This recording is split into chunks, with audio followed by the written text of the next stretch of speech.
Good morning, everyone. Welcome to Horns Up. This is episode 4. It's Thursday. It's game day for some around the country. We'll get to that a little bit later. And we are just 2 days away. We are Jonte Cook days away from Texas football kicking off, boys. How are you? You excited? You feeling it? Hey, we're just over 48 hours away. It's getting real, is what it is. I'm fired up, man. I mean, we're going to talk about it, but we've got 2 legitimate college football games tonight. Then it'll be Friday, and then it'll be game day, and then it's just a snowball effect. And once it gets started, it doesn't stop. I can't wait to watch the games tonight. I can't wait for our show today. I mean, Travis, I'll let you set the stage, but we've got a big one today. I'm very excited. We do have a big one today. By the way, I am Travis Gailey, joined by Aaron Little and Nash Talks Texas, the famous Twitter follower, YouTuber extraordinaire, Nash Talks Texas. We're talking season-long predictions for the Longhorns this morning. We're going to go through what we think, who's going to be the most yards receiving, yada, yada, yada. Season-long Longhorn predictions. Oh, and we've got a guest today, guys. Who's our guest again? Oh, it's a good one. Today is Thursday. Oh, that's right. It's Thursday. It's time for a little Aggie Fact Thursday with Kyle Umlang. Guys, it doesn't get any better than that. We get to have a little fun and dig at Aggies. It's worth waking up for. You gotta love it.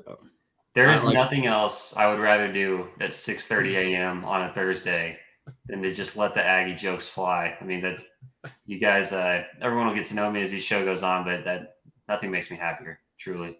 I'm loving it too. By the way, this show is brought to you by Elite Sports Memorabilia.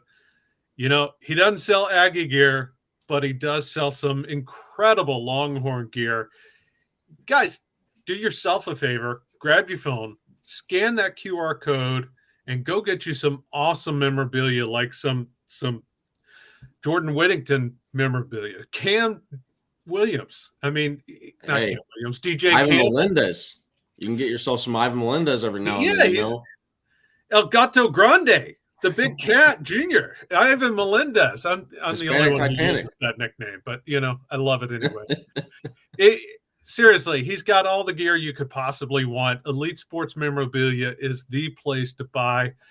I promise you, it's worth your time, and it makes a great gift. We've also got the Specs chat line. Hey, Chris, glad you survived the hurricane, buddy. Ready for some football too, and what better way to kick off to celebrate surviving the hurricane than talking football and Longhorns? Michael checking in on the Specs chat line as well. Look at this, Ben. He's skipping right over Rice, fellas. He's got his Bama tickets yesterday. He's ready to go. He's like, I'm jealous, Rice. Man. Getting to go see Bama. Too. Man, that's cool. Have either one of you ever been there? I've never been to that. I've never been there. No. Yeah. No, I've driven through Tuscaloosa once, and that's as close as I got. So very jealous, Ben. And you've got 12-0 predictions. We're going to give our own predictions a little later. Benny Rogers, most anticipated season opener since? That's a good question, Benny. There's been a lot of preseason hype through the years. Even in some of the not so great seasons, there's been a lot of anticipated season open. They're all highly anticipated, Benny. It's been a wide range of outcomes on the highly anticipated seasons. Yeah, and look, Nash responding in the chat, letting them know. Jeez. And Ben comes in with 2018 rematch with the Terps. I don't know. I was pretty excited about the first matchup with the Terps in DC. That was a lot of fun. So be sure to check in, guys. But for us, it's time to talk a little Longhorn football. Are you loving it? Start off with the big one? No, I think we save our season-long predictions and Big 12 results for last. Okay. Let's start off with, of course, the most important position in all of college football, the quarterback. I think we're all expecting a big year from Quinn Ewers. Nash, you might be the Debbie Downer of the bunch. What have you got for Quinn Ewers this year? Yeah, I'm the Debbie Downer of the bunch with this one. This year for passing yards, I think in a normal year it could be more. I'm just looking at the years that Steve Sarkisian. Really, I was basing off Alabama. It's the most similar roster-wise as far as wide receivers and tight ends that you have, like downfield passing threats to 2020. And in 2019, that was the lowest that was the lowest year, and they had 4,300 passing yards. And I think that this is certainly with the guys that we have on roster, that's certainly attainable, but I do wonder how much the clock is going to affect it. Yep. Because the new clock rules, it's definitely going to slow down. It's not slow down the game, but speed up the game, I should say. Yeah. You're not going to be able to get as many plays in. So I do see a situation where that could be a kind of a hard number to get to. But at the same time, I do think they can get to it. What is the number? Did you tell the number to the people? No. I did. 4,100. My bad. That would also be the record for the passing yards at Texas. What did you look that up? What is the record? I've got it. The record's I think 4,008. No, it's Colt McCoy 3,859 in 2008. Ooh. No, it's more than that. It's more than that in 2009. Yeah, I'm on the individual records passing for Texas football, but I don't know. Maybe that's just regular season or something. All right. Well, regardless, Colt has got the season-long record, and Nash, you've got Quinn smashing it. Aaron, yeah, way over. Aaron, are you quite as hyped up on Quinn's prospects this year? No, I've got the passing yards quite a bit lower.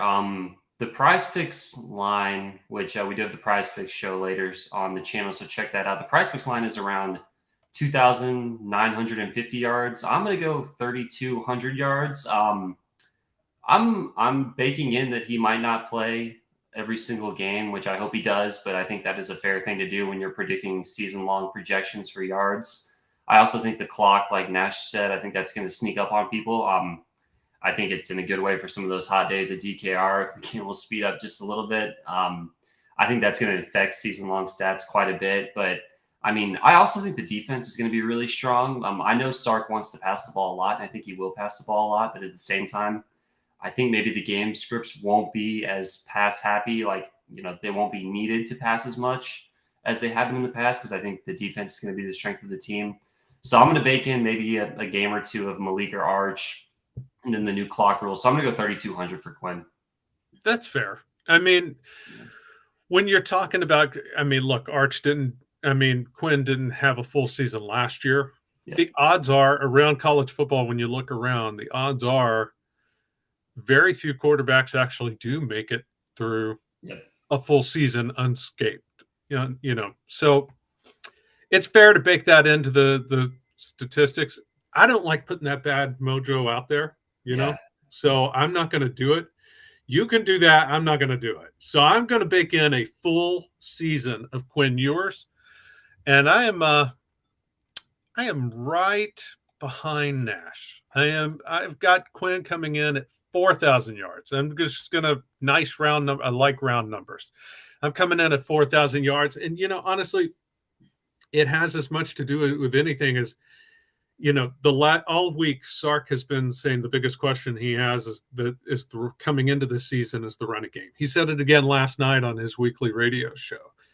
So I know he wants to pound the rock. I know he does. But at the end of the day, when you get into the game and the game script, those first 15, 20 plays goes away, you tend to go with what's working. And in this offense, I think the pass game is going to be working way more than the run game.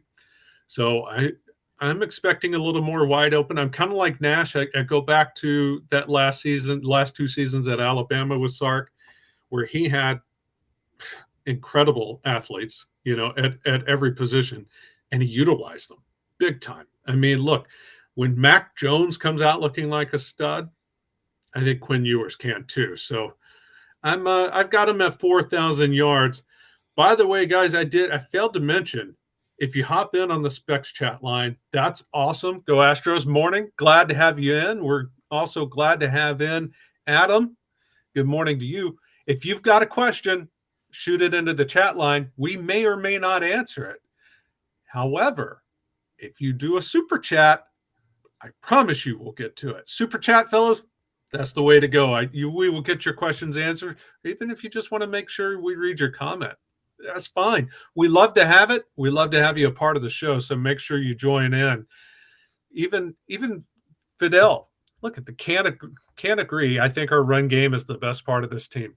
That would be big. Fidel? That would be big.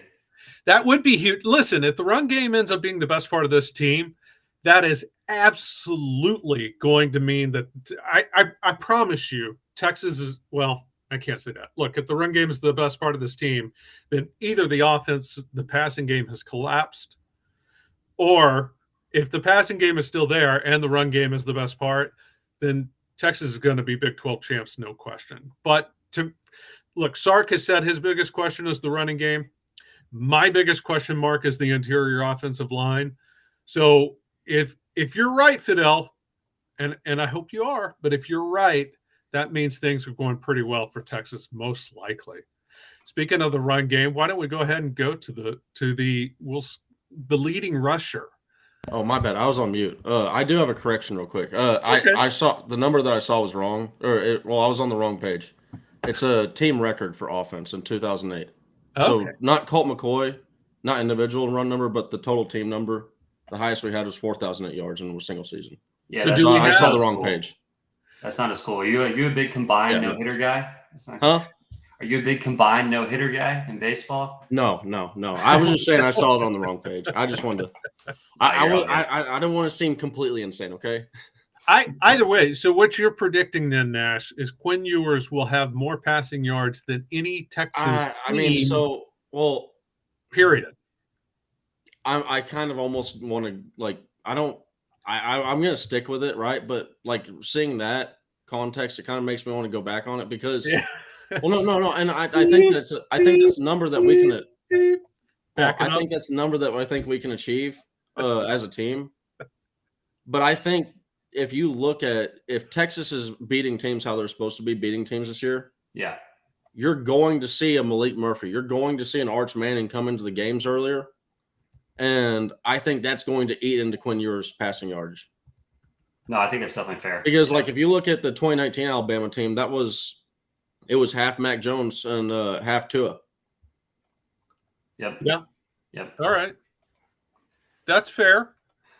I'm looking up real quick the leading yards for last year. By the way, last season there were 8 quarterbacks in college football who had more than 4,000 yards passing. And I'm kind of baking a little bit of mine into when I say 4,000, I think Quinn can hit that. And if you look at, I think he can be one of these elite top of the country quarterbacks along the lines of, by the way, Frank Harris was in that group, 4,063. Houston's Clayton Tune, Stetson Bennett got it at Georgia. I mean, they weren't exactly a pass. I know it's Georgia, right? Defending national champs. So maybe it's not a fair comparison, but it's not like they were some pass happy, crazy go lucky West Coast offense team, right? Stetson Bennett got it in large part because of the talent he had around him. Drake May, obviously another stud. Caleb Williams, Heisman Trophy winner. Michael Penix Jr., we all saw what he could do in the bowl game. That guy's incredible, but he had 4,641 yards passing, and he was still number 2 behind Austin Reed at Western Kentucky, but Texas isn't going to run an offense even close to that. So 4,000 is a ton of yards. Like we just said, that would set the record at UT, but I think that record is meant to be taken down. Records are meant to be broken. Damn Skippy they are. Now let's talk the running game. Again, I keep hammering it. Sark says that's the biggest question mark he has coming into the offense. It's one of the biggest question marks. He's bragged consistently about he's had a 1,000-yard rusher every season that he's been head coach. So is he going to get there again this year, Aaron? What do you say? No, I think it's going to be pretty evenly split because there are 2 running backs. I mean, one of those guys can still get 1,000 even if it is split. I'm going CJ Baxter with 900 yards, Jonathan Brooks 750 yards, and then there will be other guys mixed in, obviously Keelan Robinson. But yeah, I'm buying the CJ Baxter hype, man. I think he will probably take over towards the middle of the year and be the guy. I like the positive buzz. I've had a lot of people tell me that just to keep your eye on this guy, he's probably going to be a big deal. So I like it. That's what I'm doing for rushing yards here.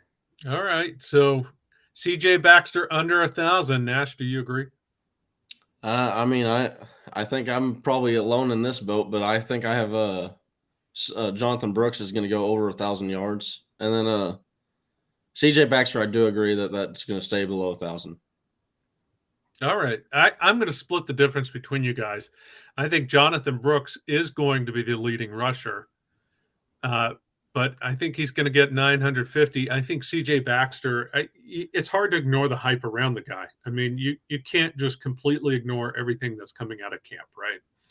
So I do think we're going to see more of a committee than I think Sark is used to, and I think it's going to be out of – like, I'm a Jonathan Brooks fan. Again, I think he could come close to the 1,000-yard mark. I have him at 950. I've got Baxter at 850 too. So that's a lot of rushing yards in and of itself. But I think it's a committee, and I don't think either of them get there. I think Jonathan Brooks, a large part of his run game hinges on the offensive line taking another step on the run blocking department under Kyle Flood. Yeah, maybe so. Maybe so. I mean, look, I've watched a lot of last year, and obviously Bijan and Roschon are studs, but those two guys were top 5 in the country for yards after contact. I mean, they created a lot of yards on and missed tackles forced per rush. Oh, it was insane numbers. It is insane. They created strangely enough, the offensive line last year did a lot better job pass blocking than they did run blocking. Well, yeah, they took a regression run blocking. It's usually the exact opposite, because we've got to, normally pass blocking is a lot harder skill to achieve. There's a lot more coordination. Run blocking is just go get them. So it's going to be interesting to watch. Checking in back on the Fidel. Jonathan Brooks has been waiting patiently this year. Fidel's all in on the run game. I'm all in on Jonathan Brooks. I'm with him. Let's go ahead to the receiving yards, guys. Let's start with you, Nash. Who do you think is going to be the leading pass catcher for receiving yards this year? I think it's going to be Xavier Worthy. I mean, he's going to get the most targets. I mean, by far. Steve Sarkisian, he's shown time and time again, he wants a single guy that's going to lead and be far ahead in the lead in targets, and I think that's still going to be Xavier Worthy. All right, Aaron? Yeah, I'm going Xavier Worthy too. Nash, I'm not sure if you gave your number. I think you have him for 15 touchdowns, 1,200 yards. I'm going slightly lower, but he's still my leading guy. I'm going 14 touchdowns, 1,005 yards. I think he's going to get over 1,000 there at the very end. I'm really high on Xavier Worthy. I'm probably just factoring in the new rules with the time, with the clock flowing a little bit faster. Plus, I think A.D. Mitchell is going to be like, a real deal and command some targets. Same with Jatavian Sanders. So I think he could get there if he was the only guy. But I think the other guys are going to demand targets as well. But yeah, I'm going Worthy. 14 touchdowns, 1,005 receiving yards. All right. And I've also got Worthy being the leading receiver. That's kind of a slam dunk, right? Yeah. That Xavier Worthy is going to be the leading receiver. I've got him going over 1,000, just barely. And I mean, it's entirely he's not hit that yet, but it's entirely possible that he might not get there just because there are so many receiving options. Yeah. Which, by the way, leads me to who do we think is going to have the most receiving touchdowns? And I'm going to go ahead and just tell you right now, I'm with Jay Ward here. I think A.D. Mitchell ends up having the most touchdowns on the team. I've got him at 14 touchdowns. And listen, the reason is every time you hear about these camp reports, it's always Mitchell scored a touchdown. Mitchell did this. Mitchell did that in the end zone. I think he's going to be the primary red zone target, or gold zone if you're into the Jets and Hard Knocks. But I think he's going to be the primary red zone target. I think he's going to end up leading the team in touchdowns. But real quick, going back to my old pal Benny Rogers, he's got how many scoring plays at 25-plus yards? I don't know how many, but I do think Xavier Worthy is going to have more than a couple. I don't foresee that issue rearing its head again this season. But Nash, what do you think about the receiving touchdowns? Who do you have? You're on mute. My bad. Sorry. I got Xavier Worthy. He's got 15 touchdowns on the year at the end. I do agree with what you said, though. A.D. Mitchell, he's a legit red zone threat, and I think it's certainly possible Worthy could lead in yards, and A.D. could be leading in touchdowns. Look at no further than his championship game performances. He's got a touchdown in every single playoff game he's played in. Yeah, I'm right there with you. I've got 14. I'm going Worthy over Mitchell and Sanders just because I still think, even though he might not be like the prototypical red zone, monster receiver, there's, the ability he can win so quickly off the line of scrimmage, and that is also really important in the red zone or on the goal line. So, and I still think they're going to design touches for him around there. So, yeah, I'm still going Worthy there. Fair enough, fellas. Let's switch over to the defensive side of the ball. This one, kind of like Xavier Worthy with the most receiving yards, this one seems like a no-brainer. Who leads the teams in tackles, Aaron? Yeah, I'm not getting cute here. I'm going Jaylen Ford, 122, which is, I believe, just north of what he had last year. But, yeah, I think he's going to be all over the field, man. I think he's going to be flying around doing his typical Jaylen Ford stuff, so I'm not getting cute with this one. Yeah, Nash, Ford had 119 tackles last season. Does he eclipse it this year?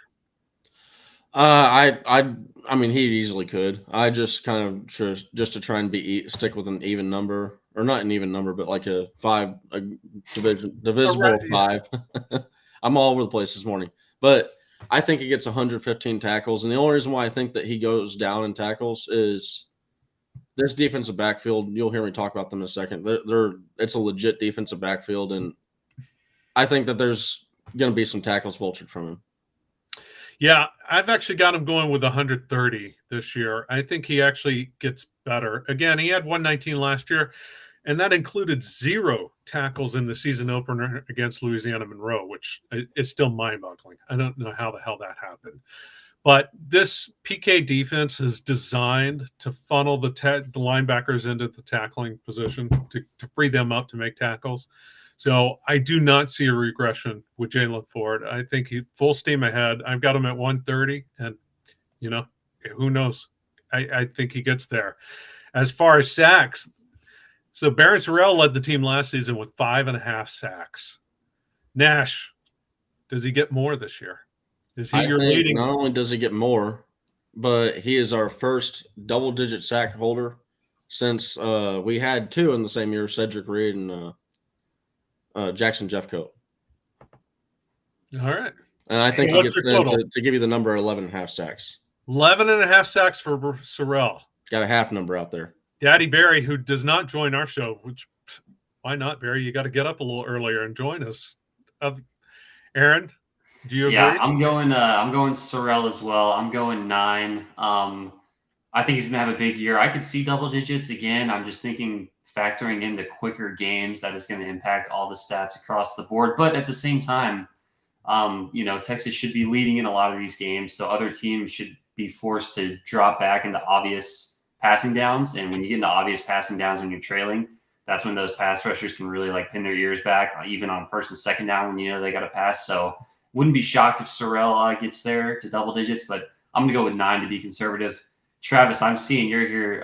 Your prediction here on the dock. I about fell out of my chair. Go ahead and let that one fly. Yeah, fellas, I'm not being conservative on this pick at all. I am all in on the Anthony Hill train. Woo, woo. Yes, you are. I have a screenshot too of my face reaction. Dude, Anthony Hill, I got it down. I'm going 14 sacks. Whew. 14. I know. Hey, listen, this is the old big huevos, big bet. This is the big gamble on my part. I understand that, but Anthony Hill is going to be used as a pass rusher a lot.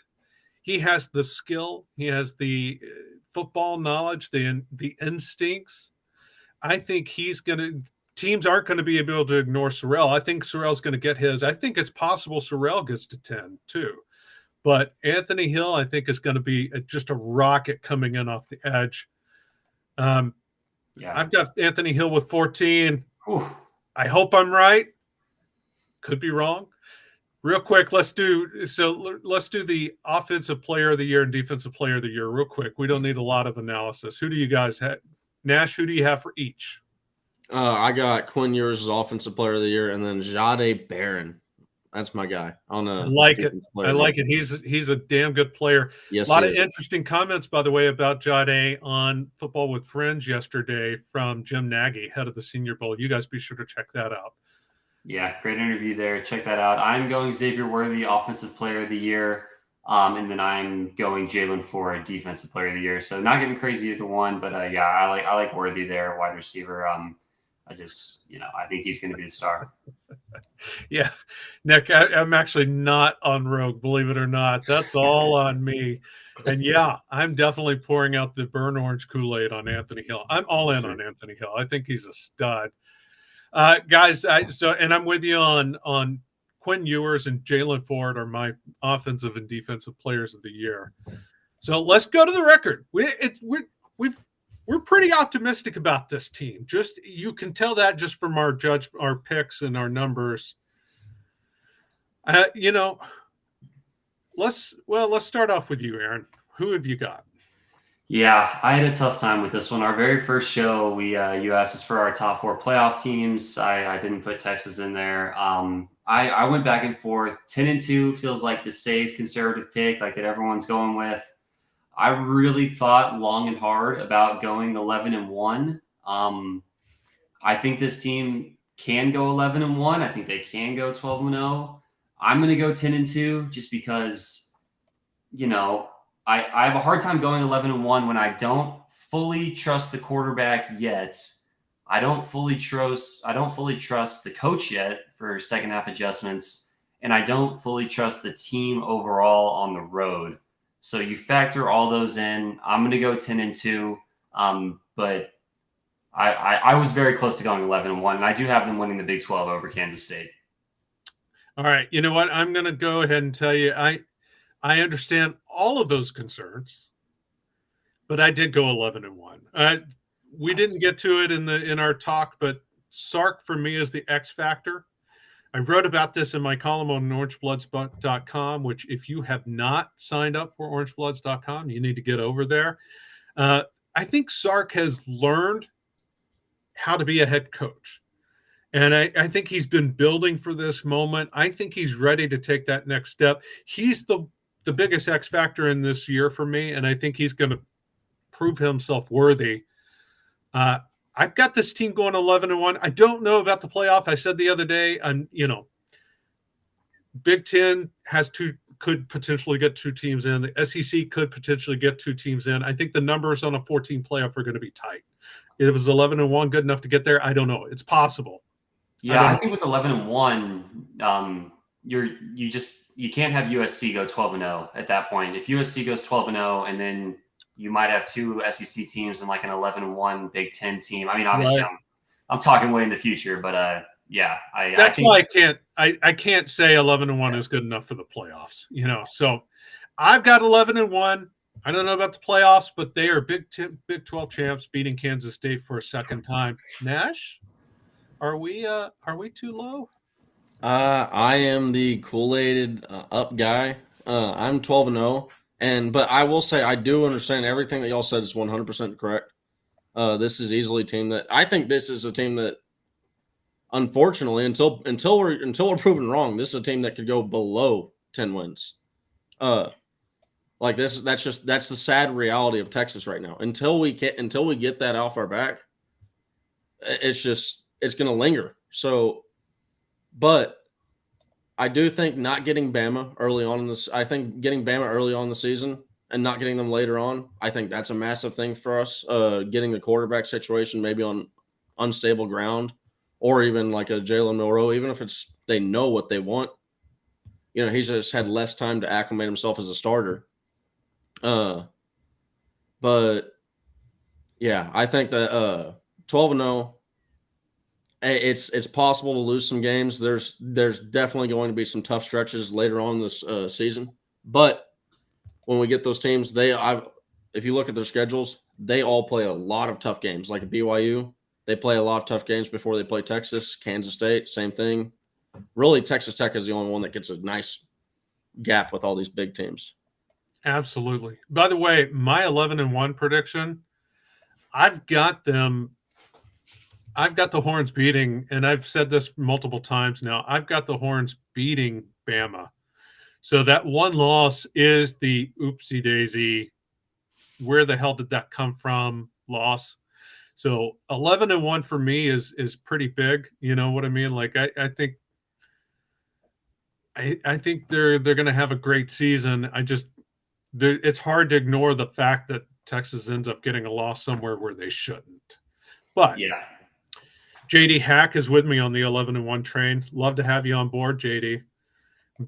I think that you can make a really good case both ways, right? I want to see it from Quinn actually on the field. I've been down this road a lot of times before. I've seen this a lot where, you get all the talk about the guy changing his mentality and changing his preparation off the field. He cut his hair, he's locked in the film room, he knows the playbook like the back of his hand. He's not eating Chick-fil-A anymore. All that stuff I love that, like off the field. I still need to actually see it on the field, on the road in a tie game before I can fully go there. I mean, quick baseball analogy, the Diamondbacks, they had this pitcher, Robbie Ray. He struggled a little bit in 2018, I believe. He came back, he cut out Derry. He completely cut out Derry in the offseason. It didn't matter. He was still walking people. He was still missing high and out with his fastball. So I don't think that's going to be the case with Quinn. I'm choosing to believe, but at the same time, I need to see it on the field first. I love it. I love to hear it. And you know what I love even more, guys? It's Aggie Fact Thursday. That's right. It's Aggie Fact Thursday. We are joined now by our good friend, the Twitter extraordinary, the guy who puts Aggie to shame every single day. It's the one and only Kyle Umlang. Kyle, thank you for joining the show, buddy. Hey, guys. What's up?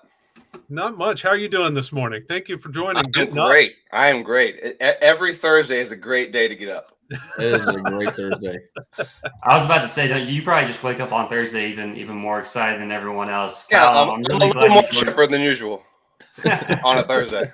All right, start us out real quick with an Aggie Fact Thursday. Let's get it going right off the bat. What you got? Need one immediately. Okay. No team in the history of the AP poll, which is from 1936 to now, has ever fallen more spots in 1 week while staying inside the poll than A&M did last year. They fell 18 spots from number 6 to number 24 with their loss to Appalachian State. They are record setters. And what was their last national championship again? 1939. Ooh. They are trendsetters. That's leading the way right there. Look at that. I see, and Aggies thought he was going to be mean to him today. That's praise. They stayed within the top 20 briefly. They stayed within the top 25 that week after losing to Appalachian State. Hey, setting records, man. Also, wait, hold up. Last year was also historic for other reasons. They were the first #1 recruiting class to follow with the losing season. They were the third ranked opponent ever to lose to Appalachian State. It was their worst conference win percentage since 1970. They got last place in the SEC, and they were the highest ranked preseason team not to make a bowl game since 2010. I don't know who that team is in 2010. Just don't research that one. Holy crap. The only thing that saved Jimbo last year was his enormous contract. That's just insane. Right? Kyle, are they going to be any better this year? Sadly, yes, they will be a little bit better this year. I have them going like 8 or 9 wins if things go right. But if things go my way, I hope they have another 5-7 season and just chaos ensues. Just wishing nothing but misery on Aggies. Kyle, I wanted to ask you. I wanted to know Sure. how this whole tradition started. Give me the backstory to how you started Aggie Fact Thursday. Okay, so really quick, I hopped on Twitter in 2019, started doing like Texas facts and Texas stats, just pro Texas. I didn't really know much about Twitter. And I was met with Aggie trolls who every single thing I posted would come back with other stuff. I'm like, these guys won't leave me alone. So then I was like, okay, I'll just start responding to Aggies and like refuting everything they say and proving them wrong and making them look stupid. And then I did it so much, it got its own day. and then I did the day so much. I think the fourth year anniversary just passed in August. And then I started doing a collection of my favorites. And that's what my books are. It's just a collection of my best ones. You know what? That's a good time. That's a good time to let people know where you can find your books. Aggie Fact Volume 3. 3 volumes. There's 3 volumes. That's a lot of Aggie Facts. Volume 3 has a chapter, but it's a lot of Aggie Facts. Volume 3 has a chapter is dedicated to last season. That's how good last season was for me. And can we just take a moment to admire that this is the most Aggie thing in the world? They are the ones they're the reason why there's 3 volumes of Aggie Facts. It's gotten better. Like now when I post stuff, I get every now and then a few people that I can like quote tweet and blow up. But it used to be so much worse. It used to be every single day there were just people just swarming, and I would just keep quote tweeting. And now I think they've learned their lesson a little bit. But just the Twitter sphere when in 2019 was totally different than it is now. There was this big cloud of SEC prowess that they had for some reason, and we don't know why. And I helped bring them back down to earth. So how do you actually find these facts? Do you have like a secret database you go to that just lets you like filter stuff, or are you just grinding on the internet just looking for facts? Grinding day in, day out, just grinding. I love your charts, man. Oh, thanks. I will say so. I've seen there's been quite a few parody accounts, and Kyle Umlang, trying to fool people. How many of these accounts have you seen, or have you just lost track? There's like 12 that I kept track of, and now there's like random ones that have my face but don't really post, so I don't really care about them. But the ones that used to post as me, they did some weird stuff, so I had to get them removed. But hey, that's how you know you made it on Twitter when everybody's trying to act like you. The Aggie Facts are so widespread that there was even a Kyle Umlang fake account on Instagram for some reason, which I rarely post on Instagram, but someone made a fake one for Instagram too. My favorite is the Jeff and Anwar Umlang. It's like some Orangebloods mashup or something. I don't know what their goal was for that, but it doesn't make any sense. Hey, but we're an Orangebloods OB live show, so I love it. Yeah, Kyle, what is this? Is this all you do? I mean, how do you find time to crunch all this? Well, I am on my computer working all day, every day anyway. And back in 2019, I started to find these like facts for Aggies and for Texas. I would just research stuff, and then I started getting sick of researching the same things. So I started like compiling my own data sets, and now I have like a folder on my Dropbox just filled with data sets. It goes from there's like a whole All-Americans, national champions, postseason stuff, Super Bowl data, conference championships, top 5 finishes for all schools going back all time. Same thing with top 4. I compiled every single team's best and worst decades. I've got all sorts of stuff. So now it's easy. If I want to find something, I just look in my Excel sheets and I can find it. I imagine you're a numbers guy. I mean, you even do the Statistically Speaking podcast. Your numbers are your thing, right? Which yes, I don't relate to at all. Me, word guy, no numbers. But this is clearly something you really dig into. It's a lot of fun, and it comes easy to me. So I just have fun with it. I love it. All right, I've got a couple things here, Kyle. Sure. First thing I want you to do is I want you to give one or two more just to feed the people, give them what they need. And then after that, I want you to talk about this Texas football team and what you expect from Texas this year, record prediction, overall thoughts on Quinn, Sark, anything like that. So, go ahead. Sure. Give me 1 second. They have Texas A&M has more yell leaders than they have national championships, SEC championships, and Big 12 championships combined. They have 5 yell leaders. That's so good. Texas A&M has 37 wins against the Longhorns. Texas football got their 37th win against the Aggies in 1950. Dang. We've made it to Omaha more times than they beat us. Yeah, we've gone to the College World Series more times than they've beat us. Number of times Texas beat A&M in football, basketball, and baseball in the same year, 48. Number of times A&M beat Texas in just football, 37. So good. Yeah, love it. There's all sorts of subjects and genres. A&M's facts just go everywhere. It's like a never-ending cesspool of data that you can just pull out of. Yeah, okay. A&M's win percentage against the best 2 teams in their division, the last 11 years in the Big 12, 5-17. The first 11 years in the SEC, 5-17. Wow. Nice. Wow. That's so good. But how are you feeling about Texas this year? Good. Big year for the Horns? Sorry, what was the last question? Sorry, how are you feeling about Texas this year overall? I'm too hyped. I've drank too much Kool-Aid. They're going 11-1. They're smashing Bama. I think they're going to do great. I'm really not looking forward to being disappointed, so I hope that I don't. I don't like I am every year. Kyle, you and I are right there, buddy. I've got them 11-1 and beating Alabama too.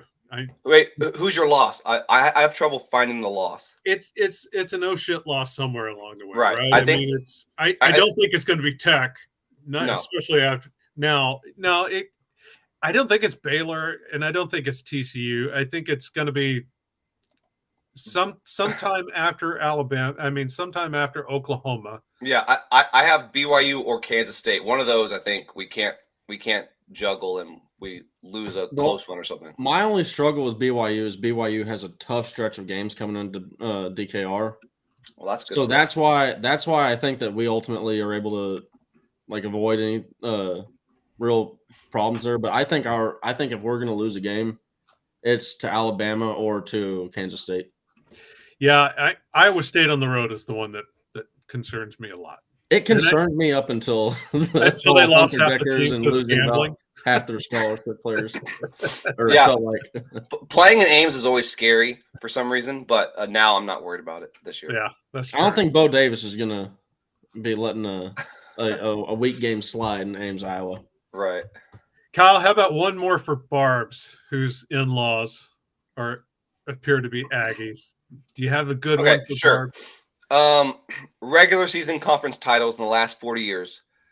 A&M basketball, baseball, cross country, fencing, football, golf, indoor and outdoor track and field, soccer, softball, swimming and diving, tennis and volleyball combined. A&M has 75. Texas swimming and diving, 75. Holy cow. Well, you have to put their fencing team on blast like that, man. Hey, Kyle, I do. Is there a favorite one that you have? Like there's one that it like by the back of your hand, and it's just your go-to. Yeah, it was like one of my first ones that got like a lot of likes, like 600-700, and I was very confused that it got so much, but this is like one of my all-time favorites. A&M's last football national championship is closer to the Emancipation Proclamation than it is to this upcoming season. That's unreal. That's fantastic. When you're 6 degrees of separation are closer to Abe Lincoln than Jimbo Fisher. That is awesome. Yeah. I had to do a little bit of research. I mean, this isn't really research. It's nothing like the format you've got. But the one thing when I'm always thinking about A&M, what I can mess them about is I always go back to the Johnny Manziel years, which you think is the peak years. But I look back 2012 with Johnny Manziel, no SEC championship game appearance. They won a Cotton Bowl versus I think it was like a banged up Oklahoma team. 2013, no SEC championship game appearance. Close win over Duke in the Chick-fil-A Bowl. So these people are living their, sad, miserable lives. They finally have this awesome, sick quarterback. And what do they have to show for it? Cotton Bowl win versus Oklahoma and a Chick-fil-A Bowl win over Duke. That always rings in the back of my head. It's like that was the peak. And I know it like helped them establish the brand. It like helped them with recruiting going forward. But overall, just like congrats on your Chick-fil-A bowl, I guess. Well, yeah, they had a 11-year head start in the SEC, and Texas and Oklahoma finished higher than them last year in recruiting, so it's pretty funny. I have one more before we hop off. Since joining the SEC, A&M has spent roughly around $900 million on football stadium facility upgrades, guaranteed head coaching salaries, in order to finally compete in their conference. Their conference record for the Big 12 was 53%. Their conference record for the SEC, 54%. Worth every penny. Wow. Hey, just like firing Kevin Sumlin, just to get the same a worse record. Right. Yeah. Jay Ward, by the way, checking in on the Specs chat line. A&M and Manziel deserved each other. I kind of feel bad for Manziel though, because he's such a horn at heart. Look, that's a guy that if he went to Texas, let's be honest, there'd be a lot of Texas fans that I love Johnny. and I have to disagree with you, Aaron. For me, look, I'm older than you. The peak Aggies were the 1980s. That was a horrible time to be a Texas fan, and when the Aggies were dominating the Southwest Conference for a while. Not good enough to, erase the Emancipation Proclamation Aggie fact of the day, but still a lot better than Texas. Okay. Kyle, I love it. I'm going to put you on the spot for one more, though. I don't know if you have something like this. Let's see if you can dig it out of your data trove. You have any opening week Aggie facts, like anything connected to the first game of the season type? The last 10 times A&M football has been ranked in the AP preseason poll, it's met its preseason rank only once in the final poll. They also finished unranked in 8 of those 10. Nice. And they're 24, right? 24 in the AP right now? Yeah. Nice. I like that trend. For those Aggies that are optimistic about this upcoming season, in the last 20 years when they're ranked in the AP preseason poll, they are 10-26 against ranked teams during the regular season. Which is only a 27.8 win percentage. Now, if only our ugly cousins up north could adopt that as well. I hope so. Guys, Lord willing. Go ahead, Travis. No, I was just going to thank Kyle. If you got something real quick, I was going to thank him for coming on. But yeah, I was going to say, if everybody, hit the like button for those Aggie Fact Thursdays, hopefully we can keep them coming. Kyle, I'm going to throw the books up here. Go ahead and shout out anything you want to plug here. Also, I will say we have the link to the books in the show description. So anyone on this video. Books can be found on Amazon, or if you're at the co-op, all 3 are at the co-op. If you're ever at Sue Patrick, there's some volumes at Sue Patrick also, and those actually are signed. So go to Sue Patrick if you want the signed ones. Also, if you ever just want one personally made out to whatever, just DM me and I'll just send it to you. Check out my 2 podcasts, Statistically Speaking with Blink and Riley, where we go over like analytics and we have like gambling stuff on there and special guests that also do the same type of stuff on Twitter. And then I also have a Lone Star Showdown podcast with an Aggie, and we just talk about Aggies and Longhorns. So that one's always fun too. So next time you get there, you can throw up this Jeremy Giles fact, because this is a fact. Stats cannot quantify how weird they are. Last second question: What's your Friday beer for tomorrow going into the season? Do you know? Do you have it all? I have a whole fridge full of like random tall boy IPAs that I got from this liquor store that I have never tried. So I'm going to be doing like a couple flights of those guys. All right. Yeah. Love it.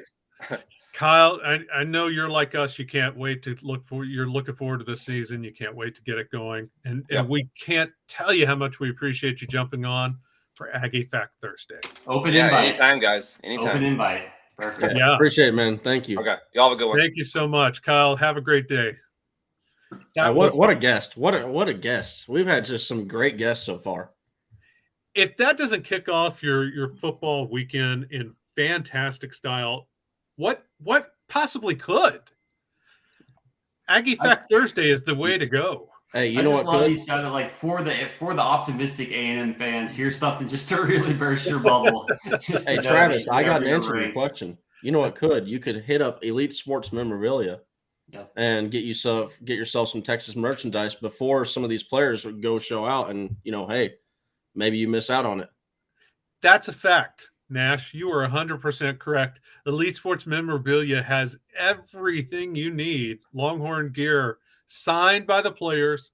These are part of the NIL deals. They help the players. Guys, scan that QR code. Hey, you know what? I don't want to ruin opening week and Aggie Fact Thursday by seeing this QR code go past without someone scanning to get on and go buy some gear. Worthy gear.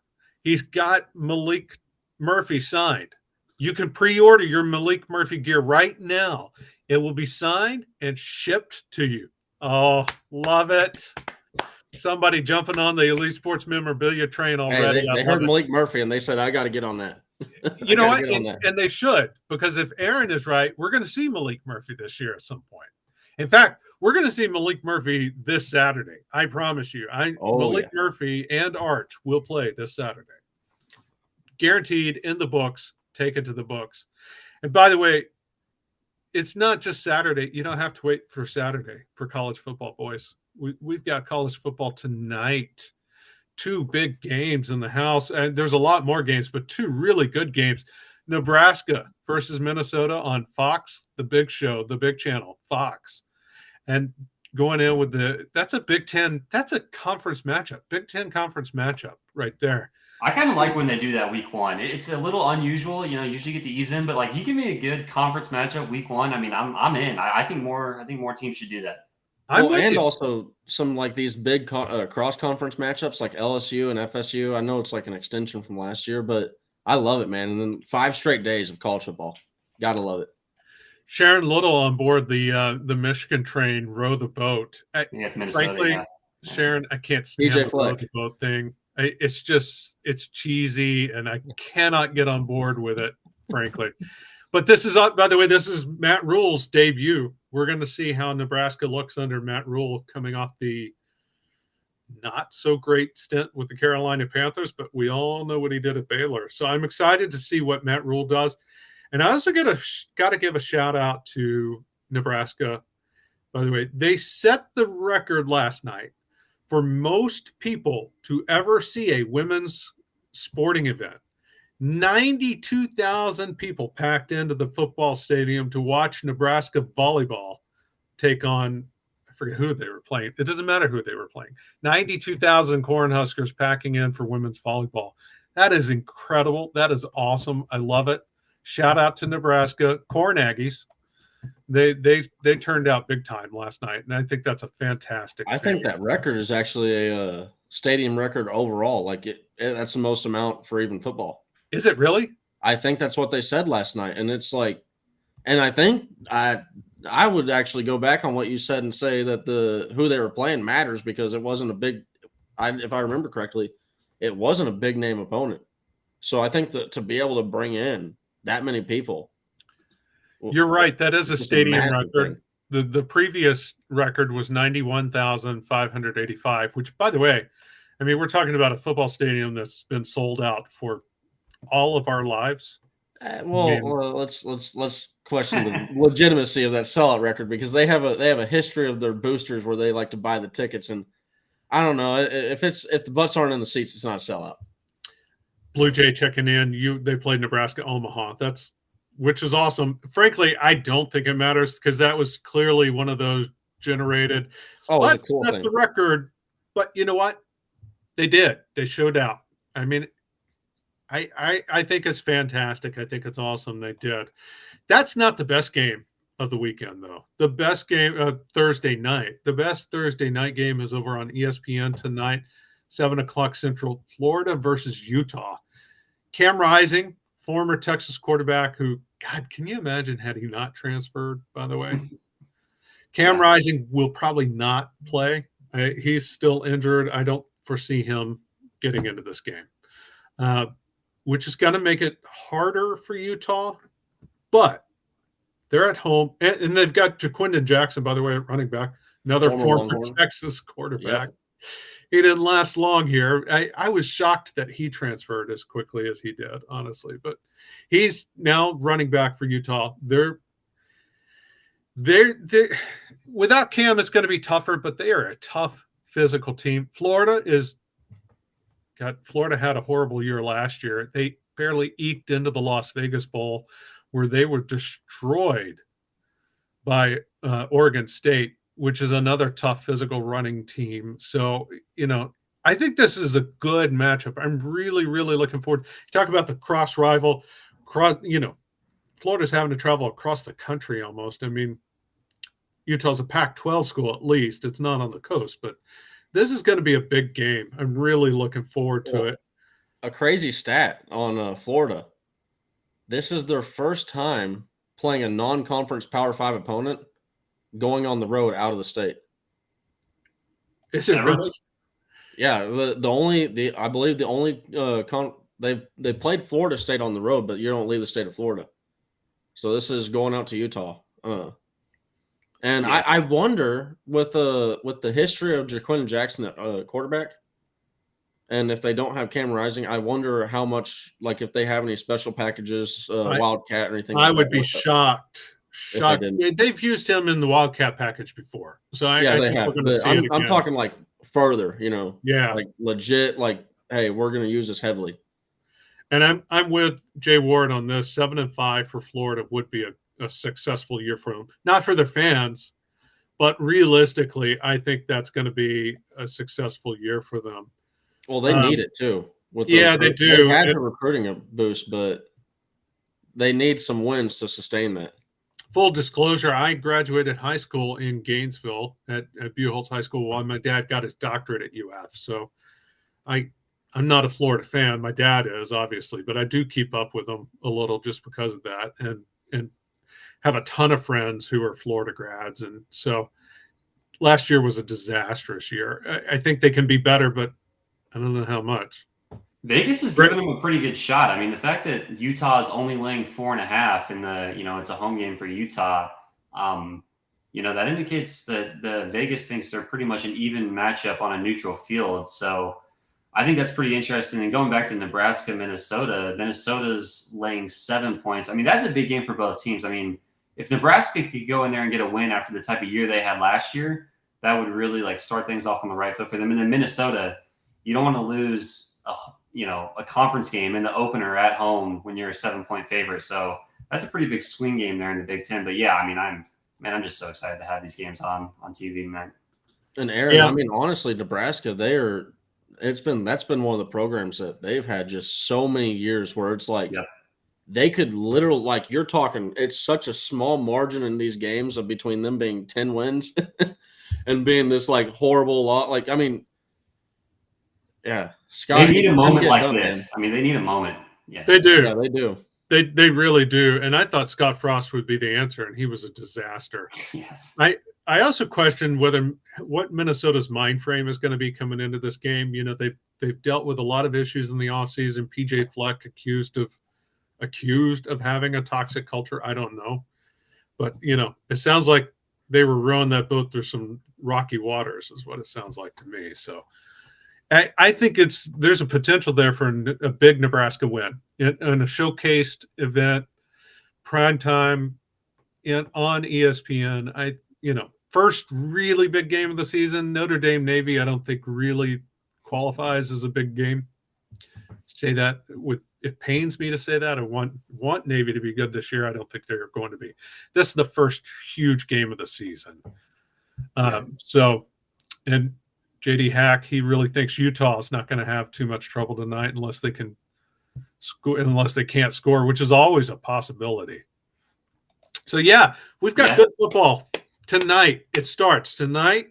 Games Friday, Saturday, Sunday. No NFL. We've got some big games Sunday, including the FSU LSU game, and Monday. 5 straight days of college football. Are you not entertained? We're going to have a lot to talk about on Monday. I mean, Monday is going to be a packed show. We're going to have Texas recap. We're going to have LSU, Florida State. We can talk Bama, I'm sure. I mean, I'm already excited for Monday's show. I'm excited for tonight. Shout out to everyone in the chat. If you guys want to, we gave all of our predictions today, all of our stats. When this video ends, you can go to the comments, leave all your stuff there. Give me your record prediction in the comments, passing yards, tackles, offensive player of the year, defensive player of the year. Obviously like the video on the way out. We really appreciate it. Everyone in the Specs chat line. And then, man, shout out to Kyle. He sounded willing to come back. If we can make this a tradition, that'd be incredible. That'd be awesome. That was even better than I will never be able to think about the Emancipation Proclamation the same ever again. And I don't think about it often. Ever mentioned.